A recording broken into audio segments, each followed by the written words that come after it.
ഇതൊരു അത്ഭുതമാണ്. എല്ലാവരും മരിച്ചു പോയാൽ ഹിസാബിനെ നേരിടേണ്ടി വരും, അല്ലേ?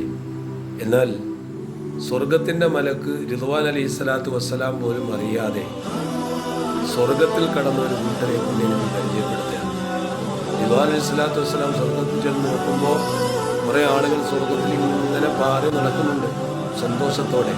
അവരോട് ചോദിക്കും, നിങ്ങൾ ആരാണ്? ഞാനറിയാതെ ആരാണ് ഇതിനകത്ത് കയറിയത്, ആരാണ് നിങ്ങളെ കയറ്റിയത്?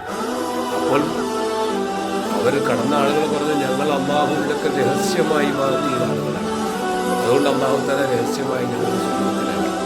നിങ്ങൾ ആരാന്ന് ചോദിച്ചു. അവിടെ ഹിസാബ് നടക്കുന്നുണ്ടല്ലോ. അപ്പോൾ നോമ്പുകാരനായ സ്വർഗത്തിൽ കടന്ന ആളുകൾ പറയും, എന്ത് ഹിസാബ്? ഞങ്ങൾ ആ സംഭവം അറിഞ്ഞിട്ടില്ല. നോക്കൂ നിങ്ങൾ, അള്ളാഹുവിന് വേണ്ടിയിട്ട് വിശപ്പും ദാഹവും സഹിച്ചുകൊണ്ട് യഥാവിധി നോമ്പ് രക്ഷിച്ചവർക്ക് അള്ളാഹു നൽകുന്ന പ്രത്യേകമായ പരിഗണനയാണ്. അള്ളാഹു